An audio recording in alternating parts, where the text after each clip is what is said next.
기도합니다. 하나님 아버지, 100번, 1000번, 만번, 억만번 생각해도 오직 하나님의 은혜로만 설명될 수 있는 구원을 주시고 하나님의 사랑받는 자가 되게 하시며 늘 우리와 함께 하실 뿐만 아니라 하나님 나라의 소망을 주심을 감사합니다. 하나님 은혜를 받고 사는 것이 너무 기쁘고 감사합니다. 이 시간도 주신 말씀을 다시 한번 우리가 깨닫고 믿고 지켜나가는 지혜롭고 복된 성도들 되게 하여 주시옵소서. 쓸모없고 자격 없고 우둔한 종에게 은혜 주셔서 주의 말씀을 잘 수정될 수 있도록 지혜와 성령의 충만함을 주시옵소서. 하나님 아버지 홀로 영광을 받아 주옵소서. 예수님의 이름으로 기도합니다. 아멘. 지난주에 에스겔서에 말씀드렸듯이 에스겔서의 특징은 환상과 파수꾼. 근데 이 환상이라는 게 우리 경험이나 우리 문화나 우리 생각으로 해석할 수 있는 부분이 아니라서 근데 어떻게 보면 굉장히 어렵죠. 그렇지만 유대인들에게 주신 학자들의 말씀, 신앙인들의 도움을 받아서 우리가 하나하나 살펴보면서 하나님의 뜻을 좀 더 알고자 합니다. 11절에 보면 내가 그 생물들을 보니 그 생물들 곁에 있는 땅 위에는 바퀴가 있는데 우리가 지난주에 볼 때는 생물은 우리가 천사다, 하나님의 천사다 이렇게 말씀을 드렸고 표현을 했습니다. 그 생물들 곁에 있는 땅 위에는 바퀴가 있다. 이 바퀴는 뭘 의미하느냐 하면은 하나님의 섭리와 운행. 천사는 그 하나님의 섭리와 운행을 뭐 하는 자요? 수종드는 자죠. 수종드는 자. 하나님은 모든 만물이 하나님의 허락 없이 되어진 일이 하나도 없습니다. 만물을 주관할 뿐만 아니라 우리 한 사람 한 사람의 발걸음도 다 세민히 주관하고 역사하시는 하나님인 줄 믿습니다. 여러분들도 굉장히 어렵고 힘든 시간이 있었겠지만 저도 그런 시간들이 있었어요. 그때 어떤 느낌이 들 때가 있었느냐 하면은 나만큼 어렵고 힘든 사람이 있을까? 그러면 온 지구상에 그 많은 사람들에게 나만 너무 힘들어 보이고 외로워 보이고 어려워 보이고 이렇게 느낌이 올 때가 있잖아요. 그런데 그런 느낌이 있으면서 기도하면서 하나님은 나를 알고 계실 거야. 이런 생각이 들었습니다. 그 하나님이 나를 알고 계신다는 것만도 내게 큰 위로가 됩니다. 아, 나만 알 거야. 내 친구도 모르고 부모도 모르고 온 세상에 아무도 나의 사정을, 나의 힘든 일을, 나의 괴로움을 누가 알까? 이러니까 너무너무 힘들어 죽겠는데 하나님이 해결해 주신 거 맞지만은 그까지도 안 가고 하나님은 나를 알고 계실 거야. 이 믿음만 있어도 마음에 너무너무 위로가 되고 힘이 되고 외롭지가 않더라고요. 나중에 이제 신앙이 좀 더 성장돼서 보니까 하나님은 그 모든 것에서 우리를 알고 계실 뿐만 아니라 가장 선하고 좋은 길로 인도하시는 선하고 좋으신 하나님인 걸 알게 됐습니다. 여러분, 혹시 여러분이 너무너무 힘들고 일일이 말할 수가 없고 도움 구할 데도 없고 정말 절망적이고 소망이라고는 하나도 없다 할지라도 하나님은 우리를 다 알고 계십니다. 참새 2마리가 한 아서린에 팔려가도 하나님의 허락 없이 되는 건 아니다 그랬어요. 자, 신앙이 좋다 하는 뜻은 기적을 믿는다 그런 것도 있겠지만 세미한 모든 것에 범사에 하나님을 인정하는 신앙이 좋은 신앙입니다. 다윗 같은 경우는 우리의 안고 일었음을 아시는 주님, 오늘 우리가 누구를 만나고 어디 가서 무엇을 하고 다 아시는 하나님입니다. 그런데 우리를 모르시겠어요? 우리 어려움을 모르시겠어요? 우리 기도를 안 들으시겠어요? 우리 형편을 아시고 해결 안 해주시겠어요? 하나님이 모르신다면 하나님은 전지한 하나님이 아니지요. 하나님은 아시는데 해결할 수 있는 능력이 없다면 전능한 하나님도 아니지요. 능력도 있고 아시는데 해결 안 해주신다면 하나님은 악한 하나님이지요. 하나님은 악하신 분이 아니셔요. 우리가 상상하고 비교할 수 없을 만큼 그분은 어둠이 없는 분입니다. 죄를 알지도 못하시는 분이고 피태 거하는 분이십니다. 할렐루야. 그러면 그 어떤 문제도 하나님의 선한 계획이 있음을 믿으시기 바랍니다. 하나님은 모든 것을 섭리하시는 주님이시. 그래서 이 천사 바퀴가 있는데 그 얼굴을 따라 하나씩 동서남북이죠. 동서남북을 다니면서 신속하게 하나님께 순종하고 그게 이제 하나님의 섭리가 되어지는 것인 줄 믿습니다. 16절에 그 바퀴의 모양과 그 구조는 황옥같이 보이는데, 우리가 이제 황옥 하면은 누르스름한 옥 이런 이게 생각이 들잖아요. 찾아보니까 이 황옥은 바닷빛의 보석이래요. 바닷빛. 뭘 상징하냐면 바다를 상징하는 것으로 바닷빛의 보석인데, 의미는 바다같이 넓고 깊은 하나님의 섭리라는 것입니다. 아멘.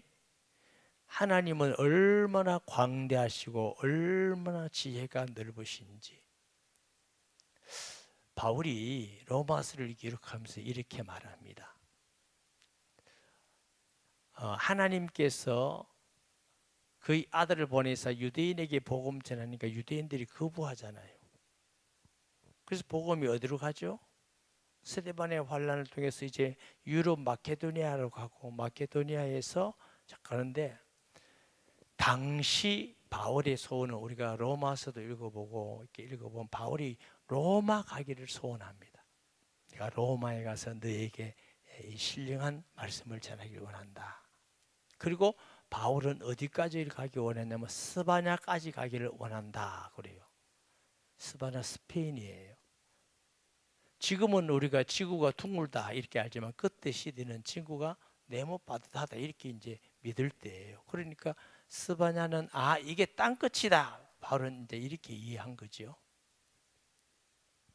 그래서 바울은 그까지 가기를 원하노라 이렇게 했는데, 이제 마지막 시대 주님이 재림할 때까지 가면 땅끝까지 복음이 증거되었다가 유대인들이 그때 되면 시기한다는 거예요. 아니, 그리스도는 우리 조상이고 유대인인데 저 이방인들이 다 예수 믿고 구원받고 우리는 뭐야? 우리도 믿자. 이래서 유대인들이 돌아오게 되리라. 그래서 이제 어떤 분들은 땅끝을 이스라엘이라고 보기도 합니다. 그런데 지구가 둥근데 복음은 어떻게 했어요? 유럽에서 아메리카라고 왔다가 또 아시아의 복음이 전거되고 우리가 그 복음을 받았잖아요. 근데 여러분 말씀드린 이 아시아에서 특별히 우리가 사는 대한민국이라는 나라의 복음에 활짝 꽃이 피었습니다. 선교사들이 들어와 가지고 한국 기독교회사를 읽어보면 평양 대부흥 운동이라는 게 있습니다. 하디 선교사, 감리교 선교사예요. 하디 선교사가 회개하는데 하나님의 강하게 성령으로 역사해, 그 성령의 역사가 막 회개 운동이 일어납니다. 그래서 어떤 사람도 도둑질하는 거 회개하고 막 오만질 거 회개도 하고 이래서 부흥의 역사가 일어나는데, 선교사들의 보고가 초대 교회에 일어났던 성령의 역사와 회개와 전도 운동이 이 조선에도 일어납니다. 그래서 우리나라가 이 곳곳에 교회가 세워지고 세계 선교하는 나라가 되었기 때문에 저는 특별히 하나님이 우리나라를 사랑한다 이렇게 믿는 이유가, 그건 하나님의 역사가 아니고는 일어날 수 있는 일이 전혀 아니기 때문에. 그래서 이제 복음이 자꾸만 서쪽으로 하는데, 제가 성지순례를 처음 갈 때가 아마 20년은 넘었을 거예요. 25년이 됐는데, 그때만 하더라도 유대인들이 예수 믿는다는 건 아주 희귀했어요. 거의 없었어요. 근데 요즘은요, 유대인들이 예수 믿는 사람이 많이 생기고, 유대인이 목사가 생기고, 유대인이 기타 치면서 하나님을 찬양하고, 이런 일들이 자꾸만 일어나고 있습니다. 그래서 이런 것을 볼 때에도 바울의 그 예언의 말씀이라면은 주님 재림이 가까워오지 않느냐. 근데 우리가 언제 온다고 할 수는 없겠지요. 그러면서 바울이 뭐라고 하냐면은, 유대인이 예수님을 안 믿고 핍박해서 복음이 이방인으로 가서 이방인이 믿고 돌아와서 다시 유대인이 예수 믿고 돌아오는 현상을 가지고 하나님이여 지혜의 부유함이여 청량할 수 없도다, 이렇게 고백을 합니다. 구원의 역사를 하나님은 모든 민족 땅끝까지 복음 전거되는 일이 하시는 하나님의 섭리가 너무너무 놀랍다, 이런 것이죠. 또 하나님의 피조물을 우리가 보면은, 우리가 말할 수 너무 이해가 안 되고 계산이 안 되는 걸 뭐라고 그러죠? 천문학적이라고 그러잖아요. 150억 내지 200억 광년이 된대요. 이 지구 빛의 속. 광년은 빛의 속도잖아요. 빛이 뭐 눈 깜빡할 사이 지구를 7바퀴 반 도는 속도라는데, 그게 1년만 가면 우리가 계산이 됩니까? 그런데 150억 광년, 200억 광년, 그것도 상상이지, 천문학자들이 이 우주가 얼마나 광대한지 모른다는 겁니다. 그리고 지구에 얼마나 많은 별들이 있습니까? 만류 인력이라는 오묘한 인력을 통해서 다 서로 돌아가는 이 모습들이 여러분 오묘하지 않습니까? 그 중에 이 지구라는 땅에 하나님이 사람을 살게 하시고 구원의 은혜를 베푸시고 그리스도를 보내시고 오묘하지 않습니까? 하나님은 그렇게 광대하시면서 바다의 물고기 한 마리 한 마리를 다 아시고 키우는 세미하신 분입니다. 풀 한 포기까지, 그 풀에서 나오는 풀을 뜯어먹고 사는 짐승들도 각양각색으로 모양을 내고 살아가고, 누가 이렇게 만들 수가 있겠습니까? 우리 하나님의 지혜와 하나님의 섭리는 광대하시고 세미하시고 청량할 수 없는 우리 하나님인 줄 믿습니다. 그래서 제가 룰라이프를 할 때에 가끔 이렇게 묻습니다. 부부가 앉았으면 결혼한 지 몇 년 됐습니까? 어떤 분은 10년, 20년 됐다 그러면 제가 물어요. 남편들에게 먼저 물으면 거짓말 대답을 해요. 아내를 이해합니까? 다 이해합니까? 이러면 남편들은 그 중에 못한다는 사람도 있고 눈치 봐가 살짝 보고 이해한다 이런 사람도 있어요. 근데 거짓말 하지 마라 그러거든. 아내들에게 물어요. 남편이 다 이해됐냐? 제가 듣기로 아내 들은 분은 한 번도 다 이해된다는 사람이 없어. 다 이해가 안 된대, 남편이다. 결혼 20년 돼 이해가 안 되지요? 그럴 때 나는 41년 됐는데도 아직 그 여자가 이해가 안 된다 이러면 자기들이 막 웃어요. 그러면서 무슨 얘기냐? 아니 사람이 사람을 수십 년 살아도 이해를 못 하는데 그 머리로 어떻게 천지를 만드시고 섭리하시는 하나님의 광대하고 오묘하신 그 하나님을 이해하려고 그러느냐? 하나님은 이해하는 분이 아니고 믿는 분이다. 할렐루야. 친구라면 친구고 제 후배라면 후배고 제에게 좀 형님 하던 친구가 있었어요. 낮에 일부 예배 때는 정진영 목사님 얘기할 때 아는 분이 들어 계시더라고요. 얘기 아시는 분 계세요? 정진영 목사님? 손 안 들어도 괜찮아요. 부산에 있을 때 우리가 성경대학을 할 때 주야간 합해서 한 100명씩 이렇게 했어요. 그래 막 소풍도 가고 막 이렇게 한 적이 있어요. 그때 우리에게 강사로 와서 은혜를 많이 끼친 목사님인데 저보다 2살이 적어요. 어느 날 갑자기 암이 발견된 겁니다. 말기가 된 거예요.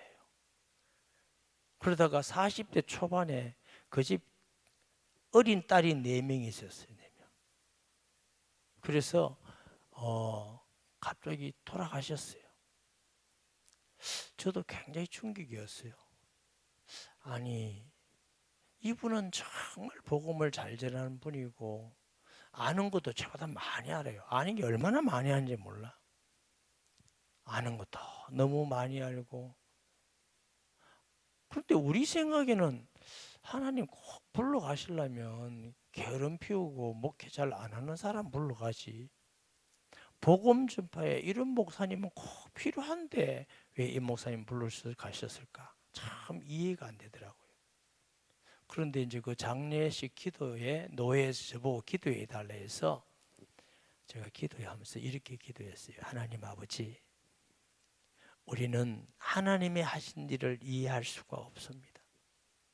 아직 딸도 어리고 열심히 복음 전하는 이 목사님을 불러가시는 건 이해가 안 됩니다. 그러나 우리는 하나님의 선하심과 사랑을 믿습니다.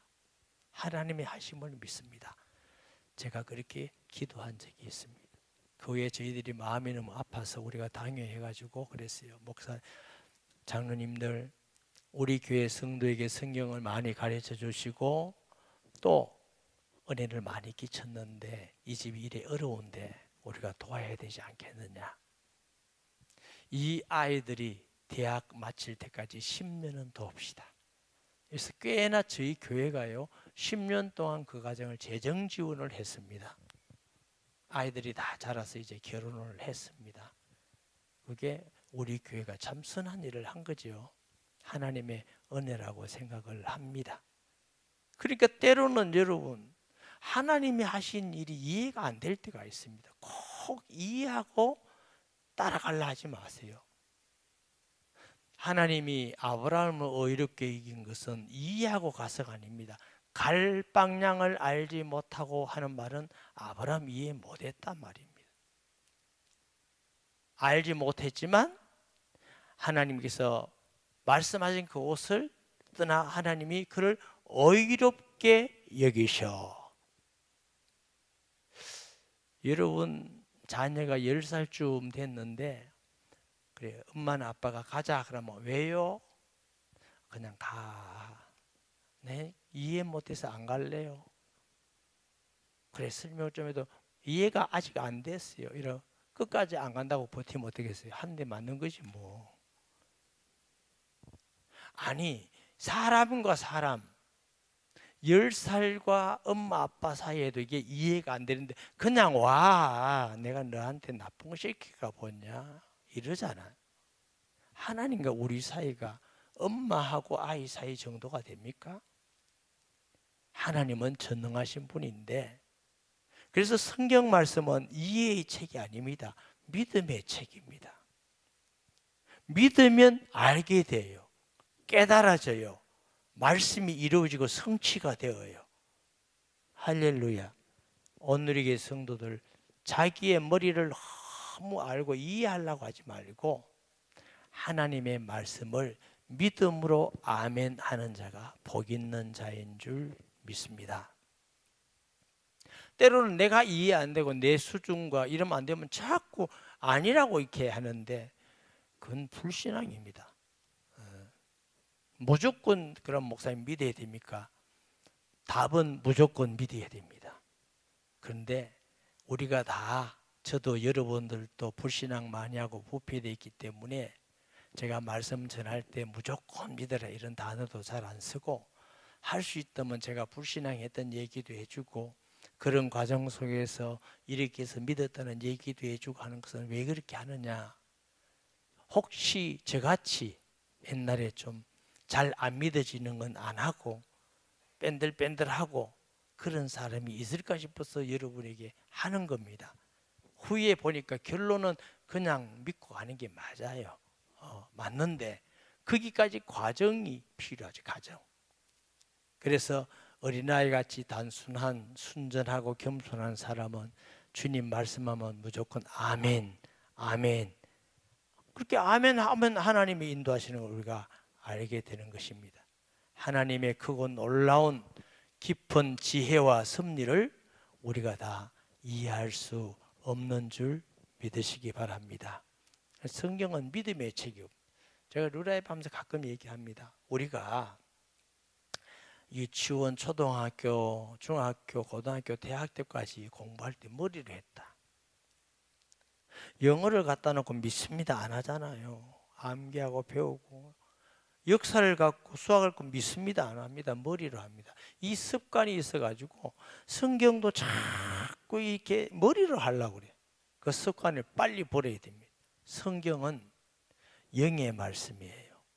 믿음의 말씀이지 우리 머리로 공부한 이성의 말씀이 아니에요. 그래서 여러분 성경 공부할 때 공부 열심히 하는 건 좋은데 머리로만 자꾸 하면은 믿음이 자꾸 더 떨어집니다.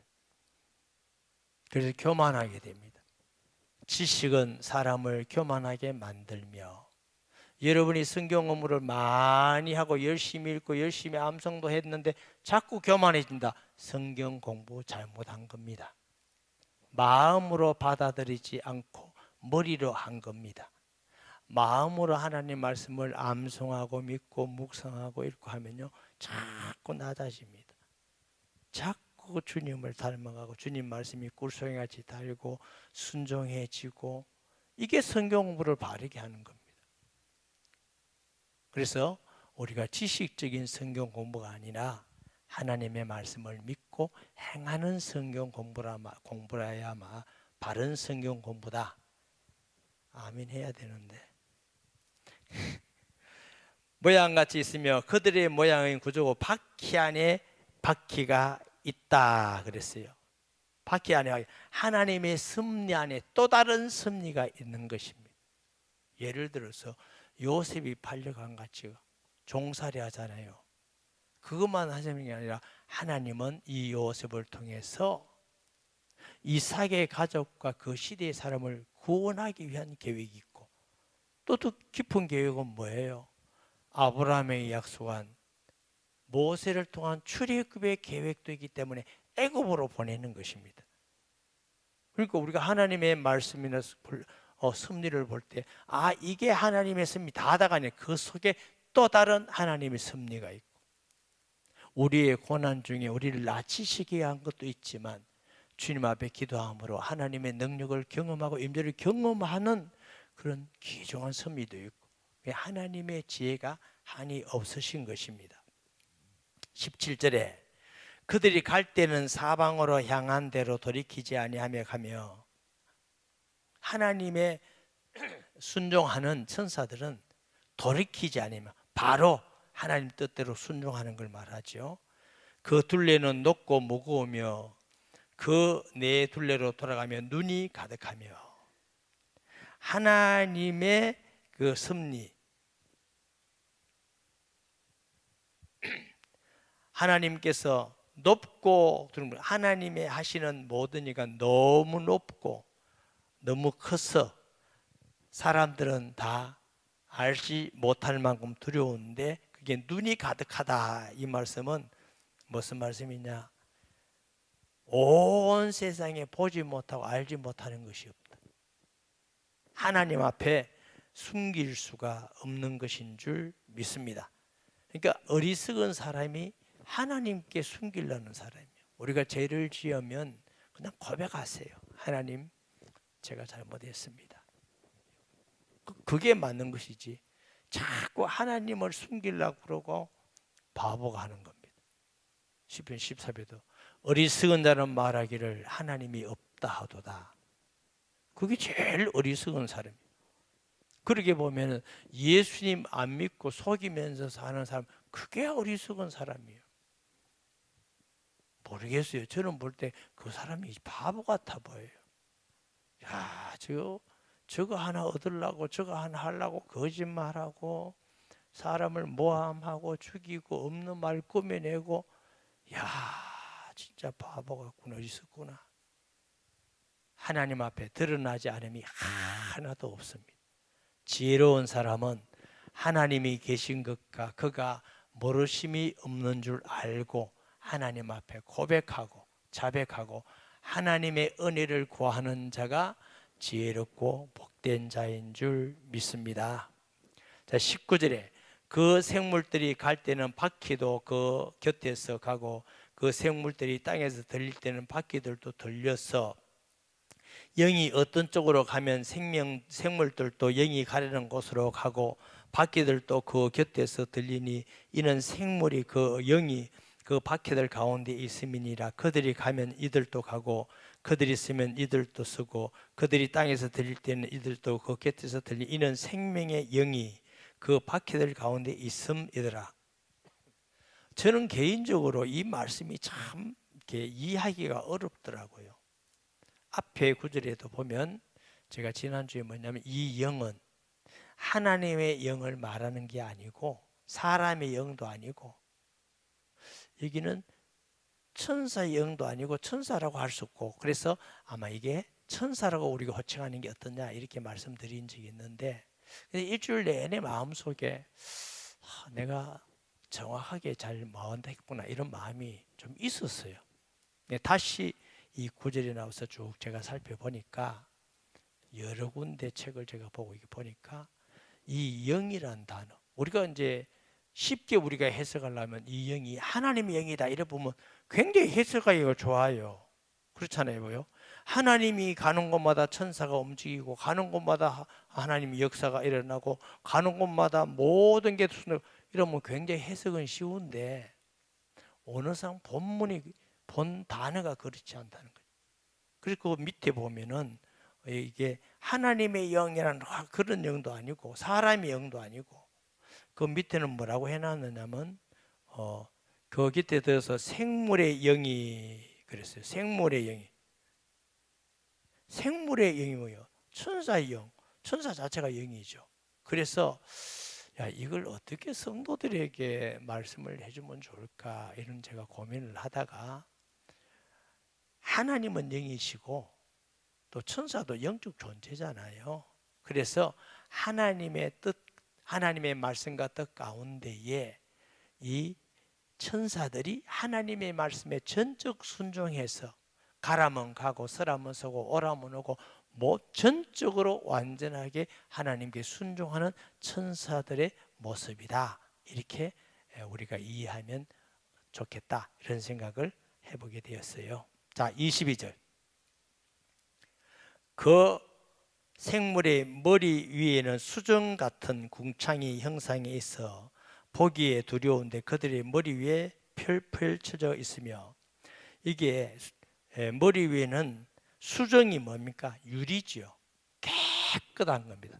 유리보다 여러분 수정이라는 거 알죠? 돌. 청력 깨끗 흠이라고는 하나도 없는 것입니다. 너무 깨끗하고 순결한 것이죠. 근데 보니까 수정 같은 궁창이 하나님 나라가 아닙니다. 그리고 지상에 있는 하나님 나라와 지상에 있는 그 부분을 우리가 이해하면 되겠어요. 궁창이. 근데 궁창을 보니까 에스겔이 환상 가운데 보니까 수정 같은 궁창이 너무나 깨끗하고 너무나 맑고 어마어마한 궁창이 있는 거 보니까 두려워했다. 왜 두려워해요?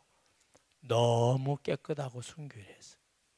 사람이요 다 죄인이기 때문에 하나님 앞에 서면 다 두려운 거예요. 조금 우리가 가깝게 이해하면 우리가 세 사람이 있어도 한 사람이 도둑질하고 있었다. 그런데 아무 상관없이 순경이 지나간다. 누구만 두렵겠어요? 도둑질 한 사람만 두렵지. 왜냐하면 죄가 있으니까. 마찬가지예요. 그와 같이 우리가 모든 사람이 부패한 인간이기 때문에 너무나 거룩하고 깨끗한 모습을 보니까 두렵다는 것입니다. 그래서 두려운 가운데 그들 머리 위에 펼쳐져 있고 그 궁창 밑에는 생물들의 날개가 서로 궁창에 있는 천사들의 모습이 향하여 펴 있는데 이 생물은 두 날개로 몸을 가렸고 저 생물도 두 날개로 몸을 가렸더라. 그 말은 부끄러워 하나님 앞에 부끄러워서 자신의 모습을 가리는 이런 것을 우리가 보게 됩니다. 하나님 앞에 우리가 다 두렵지요. 우리가 구원받은 게 전적 은혜입니다. 우리가 하나님 일할 수 있고 예배 드릴 수 있고 쓰임 받는 거 하나님의 은혜입니다. 자랑거리 아닙니다. 에베소 2장 8절에 보면 너희가 믿음으로 말미암아 구원을 얻었나니 이것이 너희에게서 난 것이 하나님의 선물이라 하면서 뭐라고 그래요? 이는 너희를 자랑치 못하게 하려 함이니라. 혹시 여러분이 너무너무 큰 은혜를 받았다, 나는 특별하다, 은혜 받았다, 특별 안 합니다. 조심하세요. 또 어떤 면에서는 모든 사람에게 특별 은혜를 주십니다. 우리 오늘 김성한 집사님께서 참 은혜스러운 기도를 해주셨는데, 김성한 집사님이 특별해요, 안 특별해요? 특별하다 해도 맞고 안 특별하다 해도 맞아요. 특별하다는 건 온 우주 가운데 이런 분이 한 사람밖에 없어. 그 말하면 특별하지 뭐. 그렇잖아요? 그런데 또 우리가 예수 믿고 구원받고 은혜를 한번 비슷해, 안 특별해. 한 가지만을 가지고 그것을 계속 주장하면 이상한 사람이 됩니다. 우리는 하나님 앞에 한 사람 한 사람이 다 특별하고 그 특별하게 은혜를 주시기도 하고, 그렇지만 하나님의 사랑과 은혜였지 내 자신이 특별한 건 아니기 때문에 우리가 다 주의 은혜이기 때문에 자랑할 수가 없는 것인 줄 믿습니다. 바울같이 주를 위해서 고난받은 사람이 있나요? 바울같이 응답을 받고 전도의 열매가 많은 사람이 있나요? 바울같이 자기를 다 포기하고 주의 영광을 위해서, 복음을 위해서 사용된 자가 별로 있나요? 근데 바울은 늘 하나님께 나는 죄인의 개수입니다, 나를 날마다 쳐 복종시킵니다, 나의 나 된 것은 하나님의 은혜입니다, 이렇게 고백을 했어요. 우리가 자랑하고 내놓을 게 하나도 없어요. 구원도 하나님의 은혜고, 우리가 예배 드릴 수 있는 것도 또 은혜고, 쓰임 받을 수 있다는 것도 은혜고, 우리가 가서 복음 전하는데 구원 얻도록 우리를 사용하신 것도 은혜요. 기도 응답도 은혜요. 저희 교회는 그런 사람이 있는지 모르겠지만 어떤 기도 많이 하는 사람의 그 간증을 들어보면 자랑을 많이 해요. 내가 이래 기도했더니 하나님은 내주고, 내가 이래 기도했더니 내가 이래. 언뜻 보면 기도 응답 같은데 자세히 들으면 자기는 기도만 하고 능력이 있고 내 기도는 하나님 들으시고, 그걸 자꾸 자랑하는 거예요. 그러니까 들으면서 저 사람 너무너무 좋은데 존경스럽은데 저 사람이 가서 한번 기도 받고 싶다, 이런 마음이 들도록 해요. 그건 잘못한 겁니다. 여러분이 어디 가서 하나님 은혜를 얘기할 때 듣는 사람이 야, 저 사람 대단한 사람이구나, 훌륭한 사람이구나, 이렇게 들리면 안 돼요. 저 사람이 얘기할 때 예수님 믿는 게 너무 좋구나, 나도 저 사람같이 예수님을 믿고 싶다, 예수님 이름이 너무 좋구나, 예수님이 자꾸 드러나고 높아지는 마음이 되어야 그 사람이 잘 전한 겁니다. 아멘. 예수님은 간 곳 없이 야, 저 목사님 대단하네, 위대하네, 능력 있는 목사네, 그건 아니에요. 그건 자기 자랑한 겁니다. 들을 때 예수님이 하나님 아들 그리스도구나, 정말 예수님 믿는 게 너무너무 은혜고 복이구나, 어떻게 이런 은혜를 받았는지 이렇게 느껴져야 돼요. 그건 내가 어떤 의도를 가지고 전하느냐에 따라서 느낌이 달라집니다. 우리는 다 하나님 은혜로 사는 자이고 주 예수 이름을 높이는 성도 되기를 주의 이름으로 축복합니다. 아멘. 자, 보니까 24절에 생물들이 갈 때 내가 그 날개 소리를 들으니 많이 물소리와도 같으며 전능자의 음성과도 같으며 떠드는 소리고 군대의 소리와도 같으니 그 생물이 있을 때 그 날개를 내렸다. 이제 하나 그 생물이 선다 하는 말은 이제 하나님의 섭리가 서 있으니까 안 이루어지는 것이죠. 가만히 있는 것이죠. 근데 이 소리가 무슨 소리예요? 하나님의 음성 소리를 표현하는 것입니다. 하나님의 음성 소리를 이렇게 영광 가운데 있는 하나님의 음성 소리를 표현. 그 위에 있는 궁창 위에서부터 음성이 나더라. 그 생물이 쓸 때 그 날개들이 있다. 26절에 보면 그 무리 위에 궁창 위에 보호자 형상인데, 아까 수정 같은 궁창이 있다 그죠? 그 궁창 위에는 또 뭐예요? 보호자가 있어. 하나님의 보호자를 얘기합니다. 하나님의 거룩한 보호자를 어떻게 표현했느냐? 그 모양이 남보석 같고 보석 같. 그 보호자의 형상 위에는 한 형상이 있어 사람의 모양 같더라. 여러분, 예수님은 누구의 모습으로 왔어요? 사람으로 오셨어요. 누가복음의 주제가 그리스도는 사람이시다. 창세기 하나님이 우리가 우리 모양대로 사람을 만들고 우리 형상대로 이렇게 있는데, 그 형상은 하나님의 영이기 때문에 하나님이 사람 모양이다 이런 말이 아니죠. 의와 진리와 거룩이 하나님의 형상이다. 아멘. 그런데 때로는 아브라함에게도 그렇고 하나님이 천사를 보여서 나타날 때 사람의 모양으로 나타나 보일 때도 있음을 우리가 봅니다. 그런데 그리스도는 이 땅에 오실 사람으로 오실 분. 그래서 하나님 보좌에 앉으 사람과 같더라. 하나님의 형상을 나타내는 것입니다. 내가 보니 그 허리 위에 모든 단쇠가, 지난주에 단쇠 뭐요? 금과 은을 합성해서 만든 아주 빛나는 철이다 이랬죠. 같아서 그 속과 주위가 불 같고 거룩도 있지만 심판도 있어요. 보니 그 허리 아래의 모양도 불 같아서 사방으로 광채가 나며 그랬어요. 하나님의 엄한 심판, 불 가운데 심판. 그렇죠?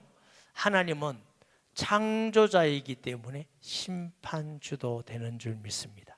그러므로 진정 우리 두려움의 대상은 사람이 아닙니다. 하나님입니다. 사람을 두려워하면 올무에 빠지게 돼요. 많은 사람들이 죄를 짓게 되는 건 사람을 두려워해서 그래요. 정말 하나님이 함께하는 믿음의 사람은 사람을 두려워하지 않고 당당히 했습니다. 제자들이 성령 충만 받기 전에는 죽음이 두려워서 예수님이 대제사장들이 잡혀갔을 때 도망갔어요. 베드로도 저주하면 도망갔어요. 나중에 부활하신 예수님을 만나고 증인이 되고 성령 충만했을 때 베드로가 뭐라고 고백합니까? 종교 재판석에 딱 서서 그 무서운 제사장들, 바리새인들, 사두개인 앞에 서서 내가 하나님 말씀 듣는 것이 옳은가 사람 말씀 듣는 것이 옳은가 판단하라. 다른 이름으로서는 구원을 얻을 수 없나니 천간에 구원 얻을 만한 하나님 우리에게 주신 일이 없음이라고 담대히 말할 수 있다. 왜? 하나님을 믿는 믿음이 있으니까. 하나님이 함께하고 전능하신 분이고 우리와 함께하는 걸 잘 못 믿으면 자꾸 사람이 두려워집니다. 하나님을 두려워하는 사람은 시험에 빠지지 않게 됩니다. 예수님도 마태복음 10장에 뭐래요? 야, 가서 복음 전하거든 핍박하고 하거든 사람 두려워하지 마라. 그 사람들은 육신만 죽일 수 있지 하나님은 육신과 영을 지옥 불에 던지는 분이다 그랬어요. 우리가 진정 두려워해야 될 분이 누구? 하나님이죠. 아멘. 그는 우리를 만드신 자요 사랑하셔서 우리를 구원하신 자요 우리와 영원토록 함께하는 자요 하늘의 소망을 주시는 참 좋으신 우리 아버지이십니다. 28절에 그 사방 광채 모양은 비 오는 날 구름 속에 있는 무지개 같으니, 무지개는 약속을 상징하죠. 이는 여호와의 영광의 형상의 모양이라. 이게 여호와의 영광의 형상의 모양이라고 해석을 하지요. 내가 보고 엎드려 말씀하신 이 음성을 들으리라. 에스겔이 예루살렘에 하나님의 영광이 나타났어요. 성전일 때도 나타나고 그 영광이 수세기 동안 안 나타나다가 저 이방인 바벨론에 에스겔 앞에 어마어마한 하나님의 영광을 보니 그게 에스겔이 엎드러져 버린 것입니다. 놀라운 하나님의 음성을 듣게 된 것입니다. 하나님은 예루살렘에만 있는 하나님이 아니라 모든 만국의 하나님인 줄 믿으시기 바랍니다. 그리고 하나님은 우리에게 약속하셨습니다. 누구든지 주의 이름을 부르는 자마다 구원을 얻으리라. 여러분, 예수님 믿으면 분명히 구원받습니다. 오늘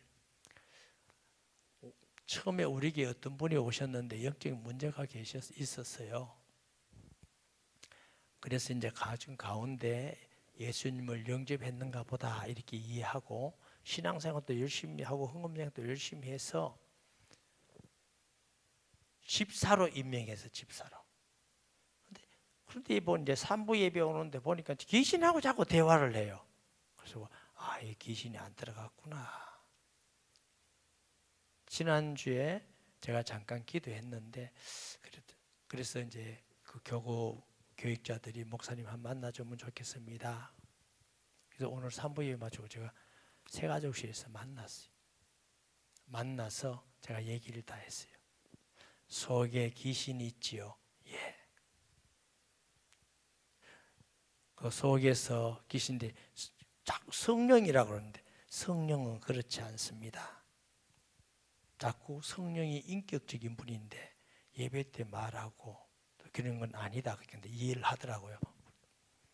그래서 그게 광명의 천사같이 얘기도 하고 들리고 보이냐 하니까 소리가 들리고 이렇게 한대. 내가 어디서 사역을 해보니까 어떤 사람이 귀신 들렸는데 제가 예수님을 영접시켰어요. 따라서 했어요. 내가 다시 물었어요. 나는 귀신이 안 보이거든. 귀신들한테 물었어요. 귀신이 아직 있습니까? 예, 있습니다. 진짜 영접 안 했네요 하니까 빙긋이 웃더라고. 귀신이 있은 지 얼마 됐습니까? 어릴 때부터 있대. 귀신하고 정들었지요 하니까 귀신이 당신을 이렇게 병들게 하고 고통을 주고 귀신이 밉지 않느냐? 밉대. 그러면 다시 하자. 이 귀신을 미워하고 당신을 진짜 사랑하고 당신을 구원하고 치료하기를 원하는 분은 예수 그리스도시다. 그분을 영접하고 귀신을 싫어해야 된다. 당신이 귀신을 좋아하고 있으면서 또 영접한다고 따라하면 영접이 안 된다. 제가 중국 사회 할 때 그랬어요. 그러겠냐? 그래서 이제 그러겠다 이래서 제가 예수님을 다시 영접시켰습니다.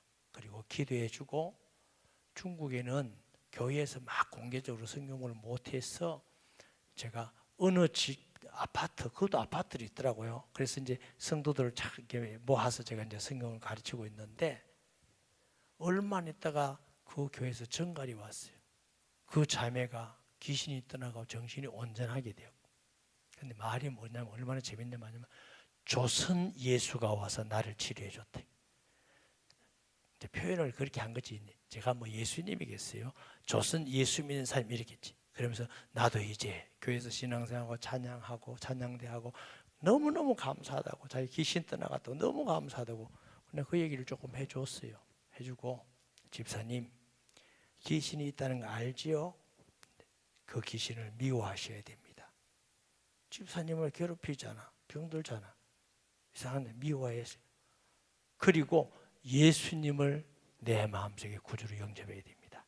귀신이 솟아그럴 때 예수 이름으로 귀신아 떠나가라. 나는 너를 미워한다. 싫어한다. 주 예수님 내게 오시옵소서. 나는 예수님을 나의 하나님 나의 구주로 영접합니다. 이렇게 기도해라 하고 제가 이제 기도해 줬어요. 기도해 줬더니 기도하고 물었어요. 귀신이 뭐라고 그러는 처음에 이제 예수님을 영접하고 물었어요. 귀신이 있는 것 같습니까? 모르겠대. 두 가지다. 떠나갈 수가 있고 딱 숨어가지고 가만히 있으면 모른다. 그러니까 맞다는 거예요. 그럼 내가 이제 손을 그 기도해 줬더니 뭐라 합니까? A18 이렇게 있는 말을 내가 그대로 해야 되니까 할 수 없어요. 그거 봐라. 귀신 있는 거 아냐? 안 돼. 미워해라. 귀신하고 오래 있으면 정든다. 정들면 귀신이 따라가는 거 싫다. 그러면 예수님 영접한다고 하지만 진짜는 안 된다. 그러니까 예수님을 혼자서 구주로, 예수님은 하나님의 아들입니다. 십자가에서 사단의 머리를 깨뜨리고 승리하신 분입니다. 예수님은 나의 죄를 위해서 죽으셨고 하나님 만나는 길이 되시고 나는 예수님을 나의 하나님, 나의 구주로 영접합니다 하고 다음 수요일 날 마치고 또 만나자 내가 이렇게 했어요. 그러면서 내가 뭐라 했냐면 잘 알아듣더라고 집사님이. 설교를 이렇게 듣고 내가 보니까 집사님 너무 잘 알아듣고 원하기 때문에 제가 이제 그 귀신 들린 사람을 이렇게 사역하면서 본인이 귀신에 떠나가고 예수님 믿고 구원받기를 원하는 사람 중에 단 한 사람도 치료되지 않은 사람 없어요. 본인이 굉장히 중요해요. 본인이 싫어하면 뭘 해도 안 됩니다. 그래서 내가 집사님은 금방 떠나갈 겁니다. 그리고 내가 이런 말도 했어요. 기도하고 집사님이 귀신, 난 너에게 안 속는다 귀신아 떠나가라. 예수 이름으로 떠나가라. 나는 예수님을 알고 걸먹는다. 이러면 집사님께서 그런 마음과 중심이 되어서 예수님을 영접하기도 하고 귀신을 싫어하고 예수 이름으로 떠나가라고 하면 귀신이 내가 이 집에서 떠나야 되겠구나 하고 판단이 온다. 그러니까 맞다는 거야. 판단이 오면 바로 떠난다. 내가 보니까 떠나겠다. 그러니까 집사님이 그렇게 하시라고 이렇게 말했더니 알겠다. 여러분, 예수 그리스도께서 예수 믿으면 구원받습니다. 의심하지 마세요. 할렐루야. 틀림없이 구원받습니다. 예수 이름이 구원받는 이름입니다. 예수님을 딱 영접하면 귀신아 나가라 들어가라 할 것도 없어. 귀신 따라가 버려. 빛이 비치면 어두운 물러가요. 예수님이 우리의 모든 죄를 다 짊어지고 죽으셨기 때문에 믿는 순간부터 우리는 주의 십자가별로 씻음받아서 정죄함이 없는 하나님 앞에 의로운 자녀가 되는 것입니다. 놀라운 약속이지요. 인류의 최고의 약속이 예수 그리스도 믿는 자 구원받는다는 약속입니다. 그런 의미에서 예수님은 인류의 유일한 소망이십니다. 우리가 그 예수님을 알고 믿게 된 것도 전적 하나님의 은혜인 줄 믿습니다. 말씀 기억하면서 통성 기도합니다. 거룩하신 아버지 하나님, 은혜와 사랑을 감사합니다. 주의 영으로 충만케 하여 주시옵시고 예수님이 하나님 아들 그리스도임을 알고 정말 분명한 믿음에 견고하게 서서 약속을 믿고 세상을 승리하는 복음 전하는 자, 기도에 응답받는 자, 주의 일에 기쁘게 쓰임받는 하나님의 일꾼들 되게 하여 주옵소서. 예수님의 이름으로 기도합니다.